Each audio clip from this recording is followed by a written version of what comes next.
Hi Aquarius! Welcome sa inyong reading. Ang reading po na ito ay para sa May of 2024. Ayan, so Aquarius, para po sa mga patuloy na sumusuporta sa channel, maraming salamat po. Big hugs po sa inyo. I truly appreciate you guys. Para po sa mga bago, don't forget to click the subscribe button, smash the like button, and comment below kung kayo nakaka-resonate. And subscribe po kayo, no? Doon din sa kabilang channel. Kung hindi po nakaka-resonate dito, baka nandun po sa kabilang channel sa ating international channel, Babaylan TV, no? So, sumasagot din po ako ng yes or no questions, no, sa comment section kung meron kayong mga tanong, as long as yung format answerable by yes or no. By all means, mag-comment po kayo. Kung gusto nyo sumali sa live session, sa kabilang channel din po yun. Ayan. Huwag nyo pong kalimutan mag-click ng notification bell para po ma-notify po kayo every time na nagre-release po tayo ng bagong reading. So, tignan na natin. Simula na tayo. Aquarius. So, bakit? Naaalala mo yung taong parang recently nagkaroon kayo ng separation, no? Whether it is physical or emotional. Physical or energetic rather. Physical, let's say yung tao is talagang umalis, dumistansya.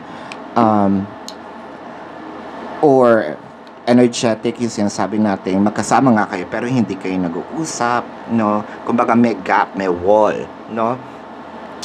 Parang nagre-reminisce ka, you're walking down memory lane. Yun ang tinatawag natin dito, na sana hindi ganun pa rin yung pagmamahal no, yung love nandun pa din, pero sana hindi kami naghiwalay, sana naayos namin agad, sana kung meron kaming gulo ngayon, no, sana napag-usapan namin. Kumbaga nandun ka sa part na nandun tayo sa what if, no, at saka yung sana. Nakakita din ako dito ng mga prayers, no, sana makita ko siya uli, sana marinig ko siya uli, sana mahawakan ko siya uli, no. With the Ace of Cups, the Seven of Wands, the Temperance, no, parang meron na nga tayong push dito na sige na, tawagan mo na siya, pero nagdadalawang isip ka, baka naman hindi ako pansinin, ganyan, no. Siguro dumating yung time na up until now, tinitignan mo pa rin yung social media, nagtatanong-tanong tayo, or pwedeng ito siya sa'yo, okay? I'm not reading the stance kung nasaan kayo, no?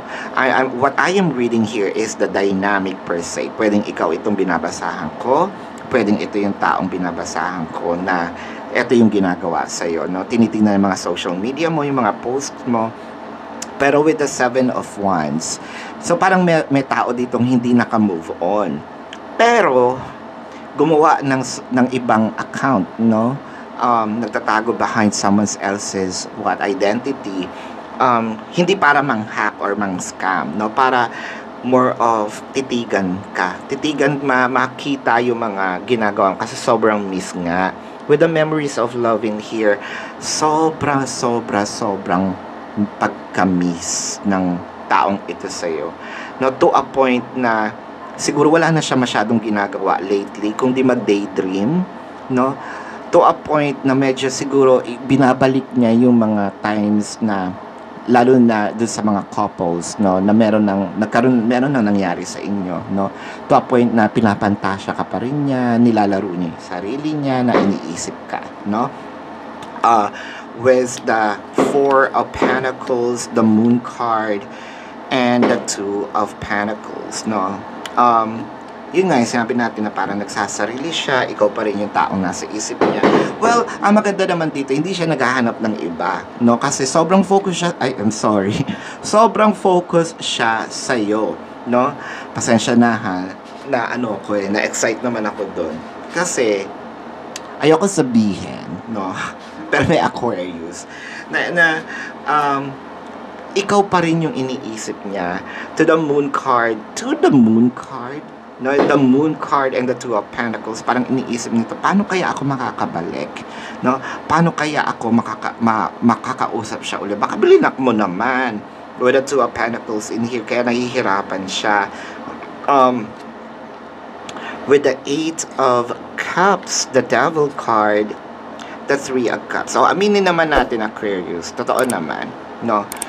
Um, nakapag-desisyon tayo ng dahil sa galit. Nakapag-desisyon tayo dahil heightened yung emotion natin. Sabi natin, inis, galit, no? Kasi nakita mong nakipag-inuman. So, may hinala ka dito na may third party with the Three of Cups. So, parang, mahal kita pero ayoko ng ganitong buhay, no? Wala akong peace of mind. Pero aminin natin sa puso natin, mahal pa rin din naman natin yung tao, no? Kahit na sabihin natin, makulit at matigas ang ulo, no? With the Nine of Cups, nako, the Judgment and the Wheel of Fortune. Sa pakiramdam ko dito, meron tong ibibigay sa'yo. Pwedeng ang ibibigay niya is, material, pwedeng peace of mind, pwedeng pangako na sobrang tutuparin, no? Pero with the Wheel of Fortune in here, kung material man ito, para siyang bribe kasi pinagkagastosan talaga, no? Pinag-ipunan, no? Kumbaga nag-spend siya ng malaking pera. Kung energetic naman ito, no? Kumbaga magfo-focus na siya sa iyo, hindi na lalabas to a point na bigla ka niya sasabihan na what if kaya magsama na tayo, no? Hindi naman tanan, no? Napaka old school ng tanan. Ngayon with consent na ng pwedeng family, no? Mamamanhikan ako. Pero ang gusto mo kasing makita dito yung pagbabago. Actually, nung nagkaroon kayo ng separations, eto nga yung nung nagkaroon kayo ng separations dito, doon niya nakita yung importansya, no, ng relasyon ninyo, importansya ng importansya mo, actually, ikaw mismo, no? Kinakausap ko dito yung taong siguro meron tong tattoo, no, na either sa dibdib, pwedeng ikaw yung may tattoo sa dibdib, something fiery, something also may sungay, no? What I am seeing is also you're a pet lover, no? Especially when it comes to dogs. Tinuturuan mo mag-tricks, no? There's something about your hand, no? Pwedeng maganda ang hand mo. Something dominant or prominent in your hand. Pwedeng, may balik, kulang ang daliri, what have you, no? Basta something in hand na ikaw lang yung parang namumukod tangi. There's something really in your, pwede may eczema. It doesn't matter, no? Hindi tayo dito para i-judge yung tao kung sino man yung binabasahan ko. What I am describing here is, the qualities and also the physical appearance, no? Yung tao mong mahilig bumukaka, ayan tayo. Kala mo laging, parang malaki ang kanyang no? Parang laging malaki ang kanyang bola, ayan. Laging nakabukaka, no? Baka may luslos, no? Yung tinatawag natin. Pero it doesn't matter. Ang nakikita ko dito is, itong taong ito, wala nang ibang iniisip kundi ikaw. Nababaliw siya ng kakaisip sa iyo. The Six of Swords, the Strength card, the King of Swords. Sa ngayon nagtitimpi-timpi pa siya, no? Sa ngayon medyo meron pa siyang control ng konti. Kasi hindi ka nga nagsasalita. Hindi ayaw mo haho, ayaw mo ni haniho, ayaw mo. Pero to a point na bigla kang parang magugustuhan mo ba kung baka pepwersahin ka? Uy, taray, may pagpuwersa. Shrabe. Pero, ang pagpuwersa dito is halika na, no? Tapusin na natin ang gulo. Tapusin na natin ang away na ito. Pangako ko sa iyo na magbabago ako at nagbago na ako. Ayan. So, tingnan natin ang zodiac signs ng taong mahal mo.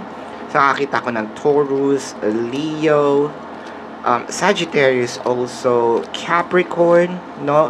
Pisces, yan, Libra, Cancer, Scorpio, Pisces, Sagittarius, yan. So, ayan ang iyong reading. Again, para po sa mga bago, don't forget to click the subscribe button, smash the like button, comment below kung kayo nakaka-resonate. Comment nyo rin kung meron kayong yes or no question. Hit that notification bell kung gusto nyo sumali sa live sessions. Babaylan TV po. Kung gusto nyo dalawang reading sa Babaylan TV, international channel natin yon. So maraming salamat. Love and light. Namaste. At see you po sa susunod na reading. Goodbye.